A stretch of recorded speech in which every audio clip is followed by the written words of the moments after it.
Hello, everyone. Welcome to USA Global TV, home of Talking Heads, and also a big welcome to our friends on Business Talk Radio. We are so happy to have you, whether you are watching or listening from wherever you are in the world. I am Dr. JACALYN KERBECK, and this is a brand new show. How exciting is that? This is the Mallorca Connection. And speaking of connection, let's meet the connector from the beautiful island. It is Roland. FRIEDL, hello. Hello, JACALYN. Hello, JACALYN. How are you doing? Hi, it's so nice to have you here. And isn't life interesting how things work? Absolutely. It's absolutely amazing. And yeah, thank you for having me here. It's an honor and a pleasure to join from Spain to your show. Thank you so much. Thank you. I want our audience to know that you and I actually met during an interview on one of our other programs, Life's Amazing Journey with John Christian. And I know you and John are friends and go back a ways, and I'm really pleased that he introduced you to me. I felt a connection with you right away, and I thought, let's see what we can do together. And so now we have this show, which is wonderful. So if you could share a little bit about yourself in terms of your work as a coach and a consultant. You've worked at some of the biggest organizations in the world, helping people to transform. And I'd like to just spotlight you and hear more about that. Yeah, actually, my career started like anyone else, school, university, and then I started in the industry in different places. And after a while, I left the industry because I always wanted to do my own stuff. So I founded different enterprises in different areas. And I had to train and lead my staff, my people. So I was looking for external trainers and external coaches. And to be honest, I was not happy about the results. So a lot of people told me some theories and different topics. So I trained my staff by myself. I went to different courses. I trained myself to become a trainer and coach. And then the career started as a trainer and coach. And luckily, a lot of international big companies hired us, me and my team. And the focus on what we are doing is, my mission is to make this world a better place for people, especially managers, people in sales who work really hard. And I want them to come home after your job every day and being fulfilled, being happy, without any burnout or any other issues. So they have really time and energy to spend their time with their beloved ones, their wife, their kids, or whatever. So that's my mission. Yeah. That's a fantastic mission, and I'm so glad that you are here to let everybody know about the work that you're doing. Now, let's also talk about the beautiful place where you live. Yeah, actually, I came on this island of Mallorca. Well, I came here by accident, to be honest. So it was all, as a kid, I come from a small country, from Austria, in the middle of Europe. It's a very beautiful but small country. And actually, around 105 years ago, more or less, we lost World War I. So we lost access to the sea. And I love the sea. I don't know, maybe in my former lives I lived on the seaside, I don't know. It was always my dream to live on the seaside. So 14 years ago, I made a decision, or I was able to leave my country from Austria and to move to this beautiful island of Spain. It was not my first choice, but I'm very happy here and I feel very comfortable here. It's a beautiful island, it's safe, it's clean. And what I really love here is so international. I meet so many people from all over the world, from the US, from South America to Russia to Europe. So it's a very multicultural island and very good energy here. And I did see a little bit about your space, your property where you live. And I'm imagining that being in that kind of environment, being on that island that is multicultural, that is surrounded by water, that it must be so good for your mental health. Absolutely. Before the pandemic, I had to travel a lot to see my clients. Now it's more remotely. We do a lot of virtual stuff, but in the past I was traveling all the time, and sometimes I only came back to the island for 24 hours. But it was so re-energized and so reconnected to myself, just to be on the seaside, to breathe the fresh air, to walk around on this island, and especially this place where we live on this island, where we also offer it to people who organize retreats and workshops. So I feel really good, and I feel very, very, very grounded. That's very important for me. I always say, with your legs on the ground, with your arms your hands in the air. So it's important when you travel a lot, when you be very creative, when you challenge and support your customers. I guess it's very important to really reconnect and be grounded. That's what I have here. Absolutely. I'm very happy for you. I hope I get to come and visit someday. That would be fantastic. Would be great. Would be great. You're very welcome. Thank you. And I know we're going to talk today about being able to express ourselves and how to come through dark times, how to get through negative energy. And you've brought a guest today, a friend of yours, who is going to join us in that conversation. If you would share a little bit about Bill Wilton before we bring him out. Yeah, actually, Bill is for me just an amazing friend, and I call him a brother.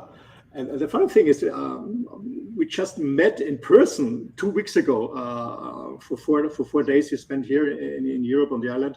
We met last year on an online workshop. So I joined an online workshop because I still learn, I still study, because I strongly believe when you stop learning, you die.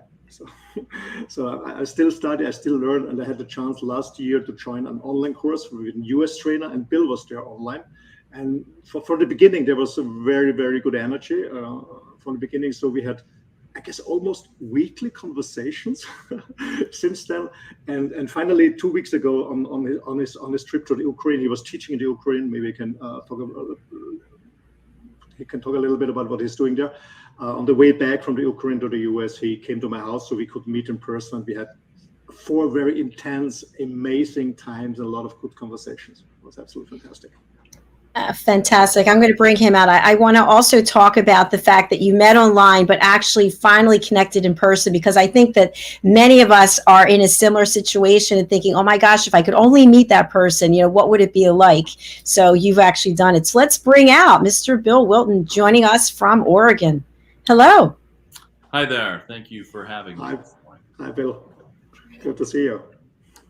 Good to be seen, and good to see you, brother. Thanks, brother. So, Bill, as you heard probably backstage, Roland was just teeing up how you two met. And I'd like to just start off before we get into your work. What was that like to meet online and then actually be together in person?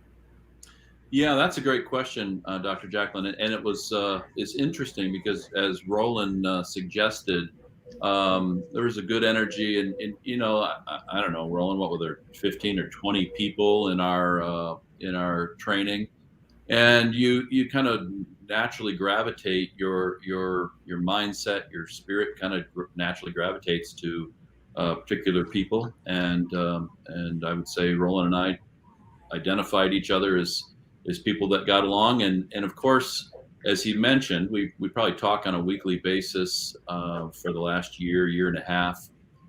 We do some work together online, and then to actually meet each other in person and to meet his partner was really wonderful. To see their home, to see their dogs, to see where they live their life, and I would say it certainly didn't. It didn't really surprise me because I felt like I had known him so well by the time we actually met. He just, when you're authentic and you're real, that you just reveal yourself as you truly are. That's beautiful. Thank you. And I want to ask both of you, although I already know the answer, but for our audience, were there any expectations that you had when you were meeting in person? Because how sometimes we think that it's going to be this way or it's going to be that way, or maybe we go in with a completely open mind. Yeah, I was expecting him to pick me up from the airport, and I'm glad he did. Because I don't know what I would have done if he hadn't done that. So expectations were met, A+. Yeah, that's right. He exceeded the expectations. I can say that he is an amazing cook. I just had some amazing food when I was in Mallorca, and while we shared a really, I would say, I've traveled a lot in my life. I've eaten a lot of good food in my life. We shared a restaurant. He shared a restaurant with me up in the mountains of Mallorca that I'd say puts it in the top 5 dining experiences in my life. But all the other food, the best food I had in Mallorca came from Roland's kitchen.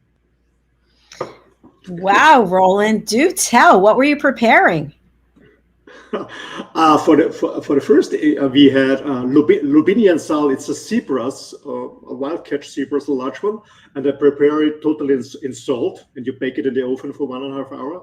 So without any herbs, without salt, and it's fresh. It tastes like fresh sea, and it has almost no calorie because you don't use any oil or fat or something like that. Mm. Did you catch this fish?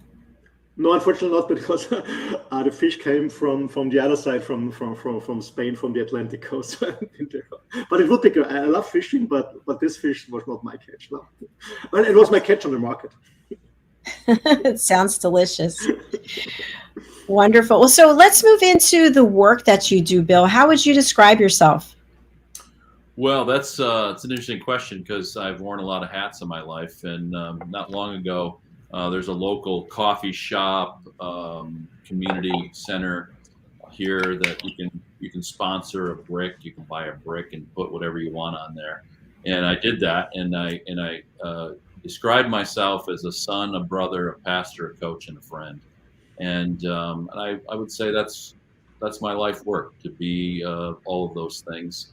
And that shows differently. I'm not trying to be a brother or a son or a pastor to everybody. Those who want a guide and a shepherd, I'm there. Sometimes people just want a coach or a friend to journey with them. So that's what I've done, and I've done it professionally now for over 24 years. Congratulations. It's very exciting. Yeah, thank you. I do some other things. I have a vacation rental that I host people, and I'm a real estate broker, and I've done some other things in business. But really, the thing that I want to, what I've done in business won't impact the world nearly as much, I hope, as the way that I've been able to touch lives on my journey. I love that. Roland, over to you. Sorry, can you repeat? Yes, I said over to you. I know you have some questions you wanted to ask Bill as well. Yeah, brother. Because I know a little bit about your story, and I know that you're very passionate about, especially to support men in their maturity, in becoming better husband, but becoming a better father, a better son, because we all know that men are really struggling. That most of us are wounded from the past. They are aware of it or unaware. So you have a really huge passion for that. And I guess you're a co-founder of I would say organization or of a beauty group. It's called Sparring for Men. So can you talk a little bit about what's the purpose of this? Yeah, Sparring for Men, of course, is an interesting title. As the title implies, right? Sparring is something that you do in training for the fight, right? There's give and take. The sparring partner is one who will test your mettle, if you will. And in Sparring for Men, we want a place where men can be authentic, can be real, can to talk with one another in an open, honest, clear, responsible way about their lives and about their relationships, and not just talk about themselves, but then to become friends along on the journey and speak into each other's lives. And so Sparring for Men was really created as a place where men could have an environment to be authentic and be real and to be masculine and not be ashamed about that. But then also have this give and take. We might have to say something that's difficult to somebody else. Be honest with someone, how they're landing, how they're showing up in the conversation. But we really want to create a space where men know that they're not alone in the journey. Sometimes in relationships and or in the workplace, men can feel super isolated. And, I think historically our gender hasn't done a great job of expressing themselves and their feelings. And so we want a place where men can just be authentic and real and talk about the issues that they face, whether those are issues in their home and their relationship, in the workplace, with their kids, with their parents, in the world around them, and to know that you're not on the journey alone. So that's what Sparring for Men is all about. Absolutely. Thank you. because I don't know how do you see it, but the last 50, 60 years, everything was about feminism, what is a very good movement. But what I see is that many men feel insecure, more defensive. They don't know how to react, and most of them don't feel really masculine or feel as a man. I read a book a few months ago. It came to my. It was by John Eldridge. It's the title is Wild at Heart, and just in the beginning and on the first page, he's writing what every man should do is what he's saying. Keep it in mind. Yeah, what he's saying is fight a battle. So fight all the challenges you have in life. Live an adventure and rescue beauty. So what do you think, Bill, why is this group needed in the world to support men? Yeah, I think I'm familiar with that book by John Eldridge, or Wild at Heart. It really is an awesome book. And as you rightly note, right, often my experience in life and my observation is that the pendulum swings from side to side. And often that pendulum swings back in a positive, healthy way, but then it swings too far, right? And for the last, whether it's 30 or 50 or 60 years, there's been this hyper focus on feminism and the feminine side, even within men.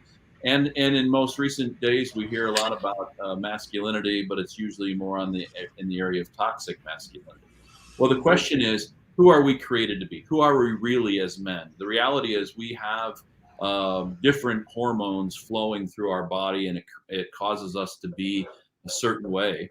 And what does healthy masculinity look like? What is a masculinity that isn't toxic, that is strong and loving and confident? A masculinity that at times can be tender and authentic and transparent. But it's also supportive and protective and strong. So one of our goals is to create a space where men can explore what that looks like. Sometimes in their relationship, especially I notice in relationships in the United States, there is certainly an expectation that men are going to tamp down their masculinity, or they're going to silence it or put it away. And it's a little bit like holding beach balls under the water. You can hold one beach ball under the water fairly effectively. I might be able to hold 2 beach balls under the water, but the more beach balls you add, it's impossible. And if they start popping up, they often don't pop up in healthy and in effective ways that support our relationships or our job performance. And so we just really want, at Sparring for Men, we want men to really be able to talk about masculinity. What's that look like? What's male sexuality? It's not exactly like female sexuality. It expresses itself differently, and men and women have different expectations and needs, and those are played out in every aspect of our relationships. So, Inspiring for Men, we want to talk about those things. Why are we the way we are? Who shaped us? So really, that purpose for Inspiring for Men is really to give a really safe place to have these conversations. And for men, sometimes men are exploring these things for the first time in their life, and they're coming into their 60s, and they haven't really even thought about these things. Absolutely. So many important points that you just mentioned there, Bill. And I'm just wondering, to your last statement, what is that like for someone who's in their 60s and they haven't expressed themselves? It's all been pushed down, all those decades of feelings. It must be sort of like a volcano erupting. And I'm just wondering how much fear is involved in coming forward and sharing. Yeah, well, since I'm not quite yet in my 60s, I'm getting ever closer though. I don't know from a personal experience, but I can tell you from what I have observed. And in our times, in our format, which we meet online in Zoom on the first and the third Saturdays of the month, we've had a number of guys. Sometimes it's a smaller group, sometimes it's a larger group, but we've had men who are opening up for the first time, discussing the effects of sexual abuse or physical abuse in their families. And the impact that has on their relationship now.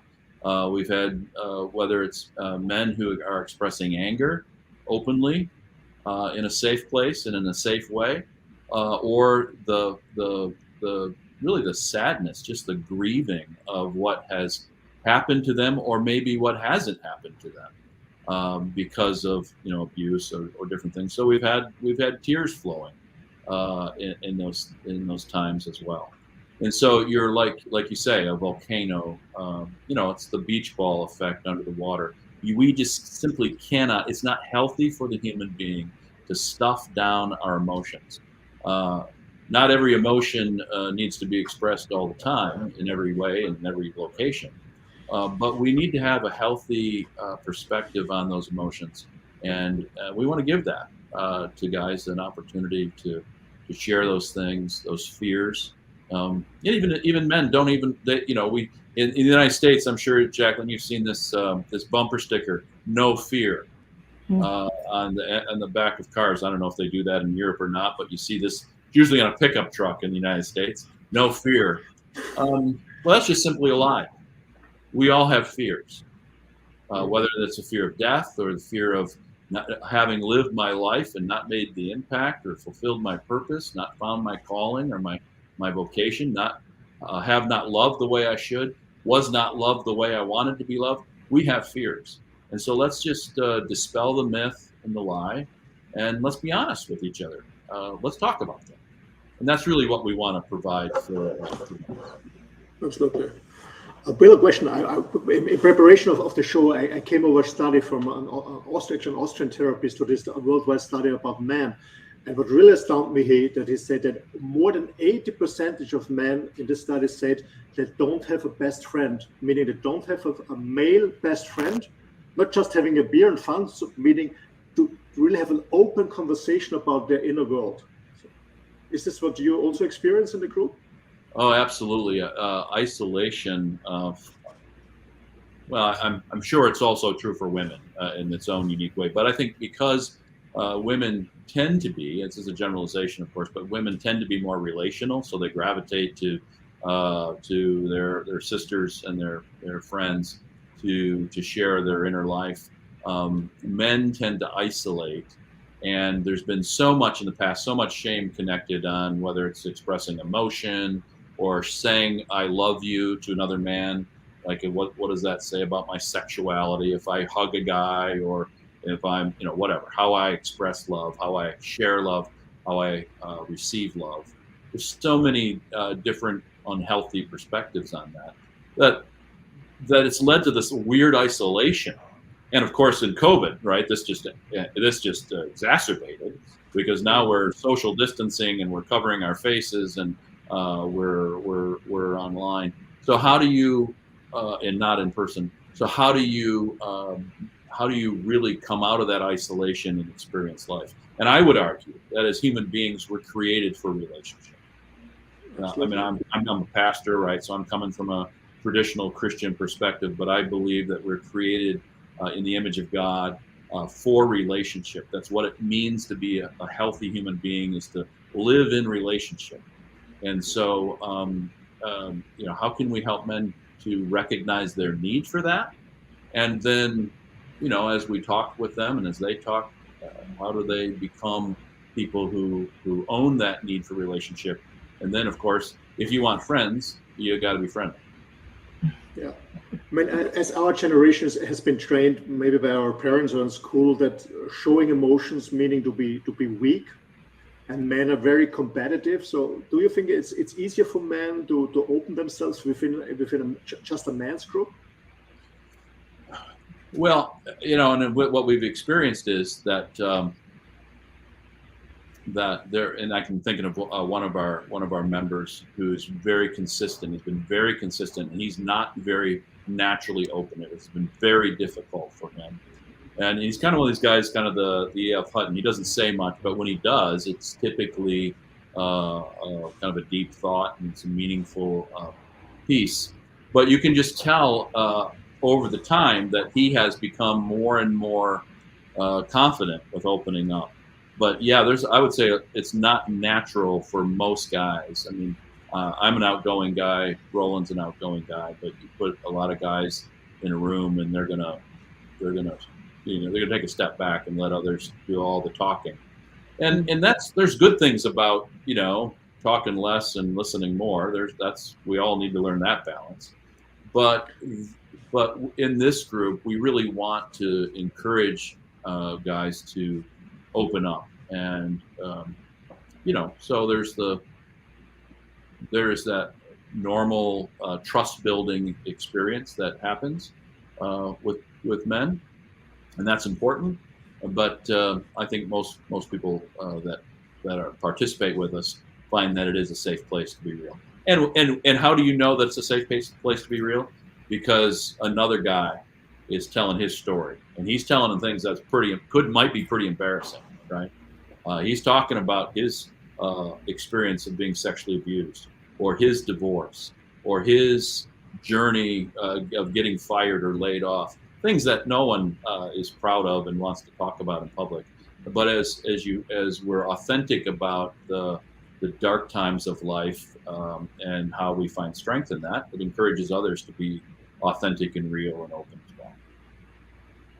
Sounds like an incredible program, and I really appreciate you going into depth about it. I've got many questions for you. We have to take a break, but something I'd like to come back in on for both of you, if this is okay, is throughout our lives, we have things happen to us, but we have to keep going because we have a job or we have a family or whatever the situation is. So we look at the situation and we say, okay, this is painful, but I can't deal with it right now. I'm going to push it down. I'm going to put it over here. It's going to be on a shelf. I'll come back and pick it up. So I'd like to know what your thoughts are. How do we go through what we need to go through, even though we still have a life and responsibilities and expectations that are on us? Does that sound like a good place to come back in?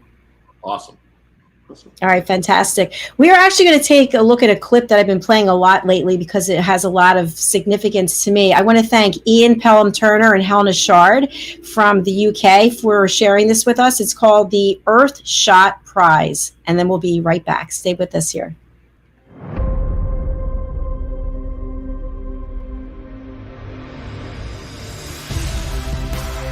Ours is a world of wonder.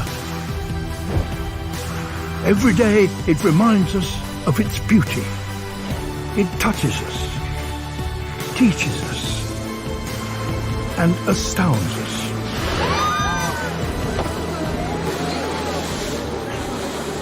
But it also warns us that what we throw away does not go away. That higher temperatures mean a lot more than longer summers. That we can no longer take life as we know it for granted.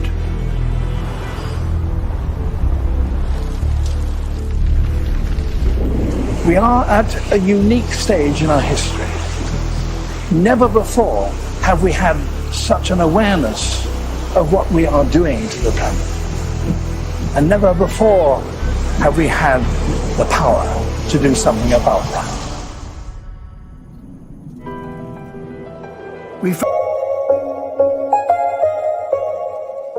When all my broken sneakers started to pile up in the wardrobe, I realized that we have a problem. Sneakers are made from plastics, and plastic is not mendable. My name is Philip, and I'm one of the founders of Our Choice Fashion. How many times did this happen to you? How can eco sneakers save the world when they break after only a few months and we have to buy pair after pair that breaks? We are here to give you the solution, a choice for truly sustainable fashion in the world's first circular sneakers. On average, we all buy 3 pairs of sneakers each and every year. This adds up to 25 billion sneakers per year, of which most end up in landfills. This adds up to 350 million tons of CO2 emissions, the same amount as for the country of Italy or the state of California. So we started to develop a product that would have all the old-fashioned qualities. It is mendable, it has a classic design, and it has a natural comfort. Because we chose the best designer there is, Mother Nature. The sneakers get more and more comfortable the more you wear them. Made from vegetable tan leather and natural latex from the rubber tree, the sneakers are both sustainable and comfortable. These sneakers are made from pure raw materials that are both fully biodegradable and fully recyclable. The best thing here really is that when your sneakers need an upgrade, you just send them right back to us using the same bag that you got them delivered in. We then resole your sneakers, put on a fresh pair of laces, and give them a nice new polish. This means that you can wear your sneakers for many years to come. Our sneakers are more than sneakers. They are a circular function, and we developed a smart pull for you to step into your sneakers without stepping down the heel. This means that you get a truly sustainable grip. We've got a fully circular business model, and that's why we'll only produce sneakers on your demand. Book your product now and get that sustainable grip at a discount. We've been on this amazing journey for 2 years, and now we're inviting you to also make a choice for truly sustainable fashion. Try the world's first circular sneakers, 100% plastic free, and I can promise you that our choice will be your companion for many years to come.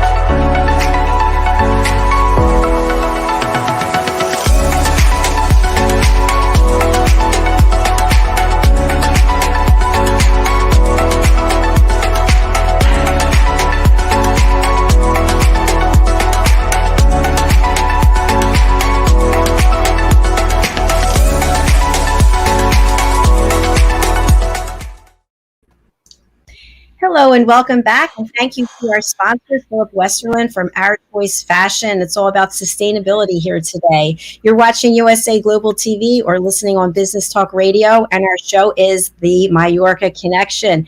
And here's the connector himself, and I'm so glad that you're here today, Roland. Thank you. And your wonderful guest, Bill. Before we took the break, I just threw out this question because it's something that comes to mind for me on a regular basis, is when we're going through something that's really emotional or something that's going to be life-changing, how do we deal with it at the same time that we still have to keep going with our lives? Who wants to take a stab at that? Roland? I can start. Actually, actually, this is something that we face this every lives we face this. Sometimes some people more often than others. But you know, remember Captain Sellenberg, who landed the plane safely on the Hudson River, and for me, he really summarized it on the point. He said, "Aviate, navigate, communicate." Meaning, first of all, don't crash it. Yeah. Keep going, keep going. Don't crash your life, your business, your relationship. Don't crash it. So keep aviating, fly. Secondly, navigate. Look for direction, where you can go or you have to go. Yeah, look for opportunities, choices, and then communicate what you have to communicate. And I guess this is really helpful. So, but first of all, is aviate. Don't crash it. Keep going, keep going. Find a direction where you can go and communicate. Meaning, talk to other people. What your issue is. Ask for help. Most people are really afraid because they think it's weak to ask for help. So aviate, navigate, communicate. That's my advice. Excellent. Thank you, Roland. Bill, what are your thoughts? Well, I think I would have two thoughts. My initial or knee-jerk reaction is the initial three F's to face a struggle or challenge in life: family, friends, and faith. Of course, we are often, many of us are blessed with wonderful families, and that's great.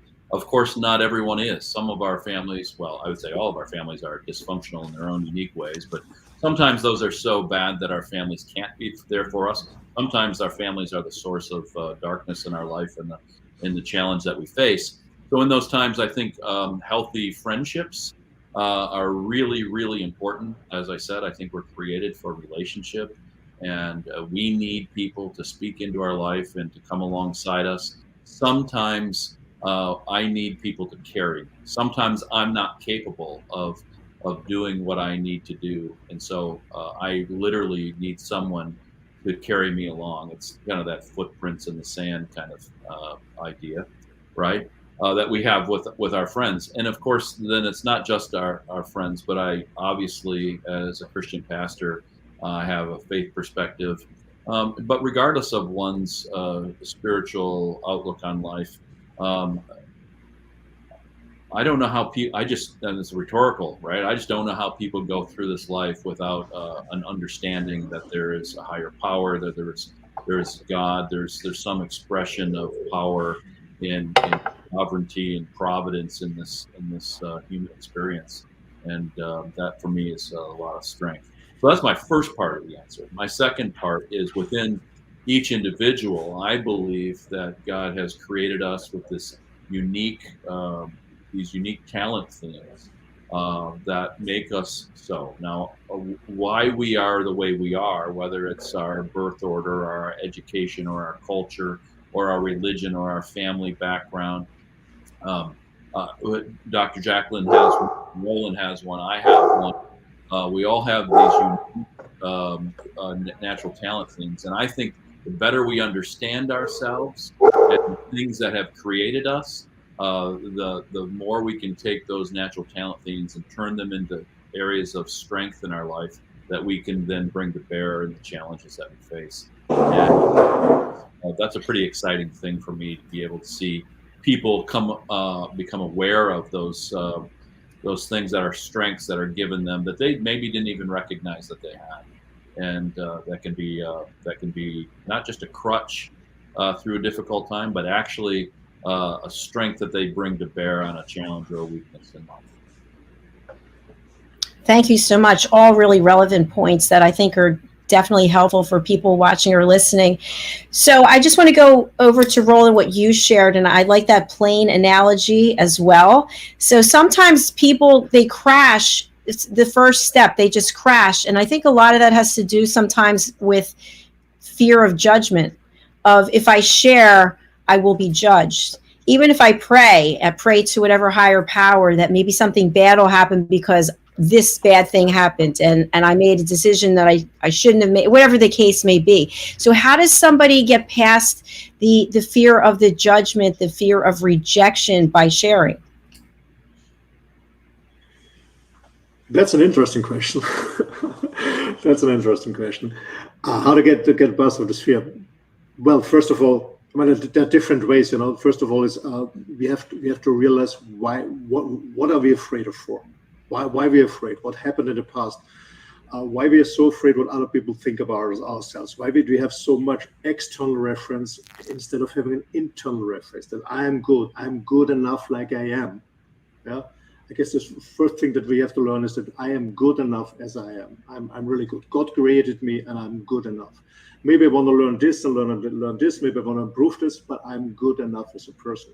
And I guess for most people, what I found out when my coaching session is that something happened in their past, especially for men, that they believe they're not good enough because they never had been, they never get the feedback from the father. Father was missing. Maybe he was in the house, but not really present. So most men suffering from not really having a present father who tell them that they're good and not being like a mom does. Mom always says, you're nice, you're lovely, you do this and this. But a man also need a father who says, yeah, you're a brave guy, you're a cool guy, this was damn good. We all need this to know that we are a masculine being as a man. I strongly believe.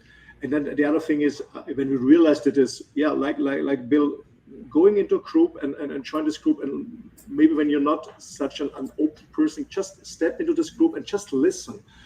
We also can learn from example from others and relate to it. And maybe when we trust and build up trust, that we open and we start talking about our inner world. But I guess it's very helpful in the beginning just to listen and being clear that I'm not the only one who has fear. I'm not the only one who faces challenges. Yeah, mostly men believe that all others are superheroes, but I'm just the one who is failing. But that's not true. We all face challenges. Everybody's facing challenges. I guess that's the point. go for some help. Maybe read a good book, or join this amazing platform. Thank you, Roland. I know I lead a support group, and I've been doing it for a few years. And when someone new comes into the group, they might not want to share anything. So they might be there, you know, while we're on Zoom now instead of in person, and they're just not saying anything. And I'll ask them if they'd like to share, and they might say no, but then they come back maybe a second, a third, a fourth time, and finally they feel comfortable. So Bill, you've done a great job of creating an atmosphere where people obviously feel safe. How did you do that? Well, I think, first of all, for those of us who are in a group, we just need to be honest, right? It's open, honest, clear, responsible communication. We need to be authentic and real. And I think the number one way people feel safe is by those who are leading the group modeling what authentic honesty looks like. And if I pretend to be a perfect human being who's never faced any challenges, then people don't want to speak up, because I mean, after all, the leader of this group doesn't have any problems, and he's never faced any problems. But when we reveal at a healthy level, I mean, obviously you can go overboard and make it all about you and your problems, and that's not healthy either, right?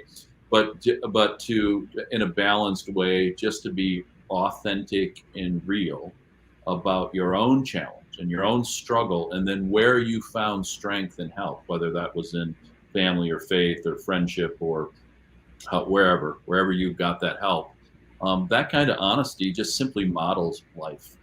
And you know, I think this is the thing that we need to be doing in our family relationships, with our marriages and our children and our relationships, modeling for one another what it means just to live authentically and honestly, so that others around us can feel comfortable in sharing what they're facing. Yes, wonderful. I agree with that. Roland, anything you'd like to comment on from Bill's comment? No, but maybe I guess maybe Bill, you want to explain a little bit what is the format, how you're doing this? Because maybe some men said, hey, that's an opportunity for me to learn more about myself, to become a better man, to feel better in my job, in my relationship, or whatever. Yeah, that's right. What are you expecting? So our format is that we meet twice a month on the first and the third Saturdays of the month. We meet on Zoom. So it doesn't matter where you're at in the country. I mean, sometimes there's a couple of guys in the same city, but they're still on Zoom. So it doesn't matter if you're over the seas or wherever. On Saturday, on the first and third Saturday of the month, we meet on Zoom at 8 o'clock Pacific time, which is 11 in the East. Not sure what the translation would be to Europe. That's later in the afternoon or early evening in Europe. We have currently, Sparring for Men has an English group that meets on Saturdays. There's a German-speaking group. A couple of our members actually are fluent in Spanish. We have the opportunity to expand into in the Spanish language if there's interest and opportunity for that. You know, and we just you know, sometimes we have a set topic where we're going to either have a guest speaker. John Christian, who I know Dr. JACALYN knows and Roland knows, has been a guest speaker with us in the past. Other guest speakers we've discussed like trauma triangle and how to deal with invitation to enter into someone else's trauma. We sometimes have a very open format. Sometimes there's one of our members recently, his father passed away, and his father had a very powerful, as our fathers tend to, have a very powerful impact on his life. But in his case, it was not a positive one. It left him wanting, and he was really wrestling with where his dad was and what he wasn't feeling around his father's death. And so there's all kinds of topics that we discuss. That's sometimes it's an open forum, and we share with what we're going through at work or in our relationships. Other times we have a planned conversation or a guest speaker. Okay. Bill, you said you're a Christian pastor, meaning that everybody has a Christian background, or is it multicultural? Or Well, I am a Christian pastor, and absolutely not everyone shares my faith or my perspective on life. I'd say it's a very diverse group. It's diverse in age. It's diverse. We have people born in the United States, people who are born in other countries, different perspectives and experiences with sexuality. So, we have you don't have to tick off certain boxes to be part of our group. We're very welcoming, and we just allow people to come and meet us where we are with the way they are. Okay, so it's open to every man. Any man, that's right. Okay. Bill, I'm wondering for our audience members who may be carrying around something that's weighing them down and they haven't shared with anyone, how do they know that what they share will stay within the group? Well, of course, we have a verbal commitment to confidentiality, as would be appropriate and typical for a group like that. And of course, just because we say that doesn't mean that everyone necessarily feels that safety, and that's why we just invite people to come and check it out. Come and sit through a session or two. Make a 6-week commitment. Meet with us 3 times, and then you determine how much you want to share. Some people come in and feel comfortable right away to share what they're going through. Other people need to test the water, and that's just normal and natural. So my invitation is try it and see. And Bill, I'm sorry. Go ahead. I was going to say that, and there's no cost to that. There's through the end of the year, there's no cost to participating with us. We may go to a fee structure in the future, but through the end of the year, there's no cost at all, so people can join us free of charge. Wonderful. And I was just going to mention that there might be people watching now based on their availability, or people could be watching on the replay. It's going to be out there forever. So I'm just wondering if you can share what the process is for people to join this group. What's the first step? They go to your website, they contact you via email. What would you like?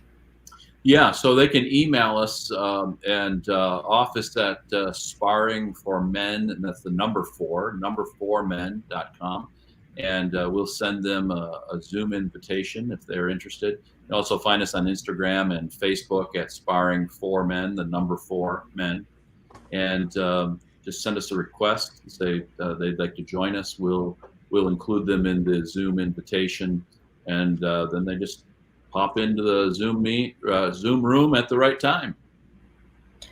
Fantastic. Thank you so much, Bill. It's been a pleasure having you here, and congratulations on everything that you're doing. I think you're doing very important work. Thank you very much, Dr. Jacalyn, and blessings to you as you continue to make an impact in the world. Thank you. I appreciate that. And I wish I could attend. I would be hopping on that Zoom link. So it's fantastic. All right. Just for people who are wanting the contact information, again, I just want to spell Sparring for Men. So it's SPARRRING, the number 4 MEN.com. And I see somebody just joined us here on Facebook with a question. So you can go over to our YouTube channel, USA Global TV, and you can watch this from the very beginning anytime you want. All right. Thank you again, Bill. It's been a real pleasure, and we look forward to having you back on a future show. Thank you very much. Thank you. Bye. Thank you. Bye. Bye, Bill. He was a wonderful guest, and I can see how you two get along so well. Yeah, absolutely. And as Bill said, it's all about being authentic and honest, and that's all about in life. And I think something else I would like our audience to take away from this is that during this pandemic, an online opportunity, you wanted to grow your knowledge because you really believe in that, and I agree as well.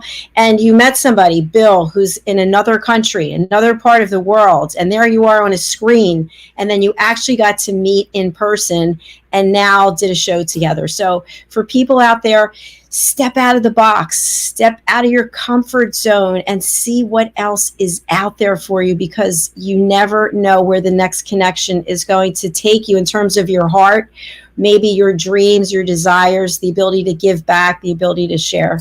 Roland, what would you add to that? Yeah, absolutely. I can absolutely agree to that. Stay open. Just stay open, and the universe has so much to offer, but you never know when it will be offered. So stay open, and you always get surprised how many wonderful people, how many touching moments we'll have in life, and yeah, be blessed for that. Thank you, Roland. And we've got some great people coming forward on future shows. You're doing a wonderful job in bringing people to the platform. So we'll be back next week. Anything you want to share about next week's guest, or do you want to have everybody wait? Yeah, next week I bring a very good friend from who is just from the island, a JACALYN friend who traveled the world, who has a lot of knowledge about traveling and tourism, and what tourism can be in the future, traveling will be in the future. So it will be, I guess, a very interesting conversation with Juan Jose Calvo next Thursday. Thank you, Roland. And while I have you on Spotlight, can you please share your contact information and the best way for people to reach you? Well, the simplest way is to go on our website. It's www.SPARRTNER. I spell it SPARRTNER minus performance PERFOMANCE.com. For listen on the radio station, and watch out for Roland FRIEDL on the contact form. Send me an email. I'm very happy to answer you whatever you want to know. Just contact me, and we always find a way to communicate and make this world a better place. Thank you, Roland. It's been an absolute pleasure doing this show with you. And thank you so much to Bill. I really appreciate meeting him. And I look forward to seeing you next week, Roland. Me too. And as always, I said, it's an honor and a pleasure together with you to make this world a better place. Thank you so much. And thank you to our friend John Christian for the introduction. Absolutely. I'm very pleased with that. Thank you. All right. We'll see you later. Thank you. See you. Bye. Bye. Bye, everyone. Thank you, everyone, whether you're watching on the live or you're watching on the replay, whether you're on Facebook, LinkedIn, YouTube, Twitter, Twitch, whether you're on Business Talk Radio, whether you're on Apple, Pandora, Spotify, TuneIn. We are just thrilled to have your loyalty as we grow our platform and bring people from across the world who are sharing their story, people who have one thing in common, and that is that we all care about other people, helping lift other people up. So I appreciate you being part of this incredible journey. I do want to share something exciting in case you haven't heard, is that for me personally, my personal branding, I am the listening mentor. I'm also a certified life coach, career coach, meditation, and yoga instructor. So I have this amazing series that I put together. It's called The Power of Listening. It's a 3-part series. And the reason I'm so excited about it is because I feel like a lot of times in my life, I wasn't listened to, and it had an impact on my self-esteem. And so I felt really badly about myself. And I was always trying to ring the bell and get this accomplishment, that degree, this certification. And I never was really taking a stop to look at what was really going on. Those accomplishments were great, but why did I always have this quest for more and more and more? And it was because I felt like no one was listening to me and I had something to say. So I created these courses in my mind to really help bring us closer to world peace. And that might sound ridiculous, but it's really not, because I feel like if we learn how to listen to each other, then there's going to be a lot more peace in the world. So I created these courses at I feel a relatively reasonable price point, which is $47 or $30 if you get on the early bird special. And I'm even willing to work with people to do it in times that work for them, because I want people to learn how to listen. So if you're interested, please go to my website, drjacalyn.com, and you can look up right there. It says The Power of Listening, and you can book your tickets on Eventbrite. So that's all I have for you today. Thank you again to all of you out there. Thank you to Roland, and thank you to Bill. We look forward to having you back another time. Please stay safe. Give yourself some grace. And again, I hope you take away from this show, you're not alone. There are people who want to help you. Bill's got a great program. Roland's out there helping people every day with his coaching. So just reach out. Thank you again. God bless you all.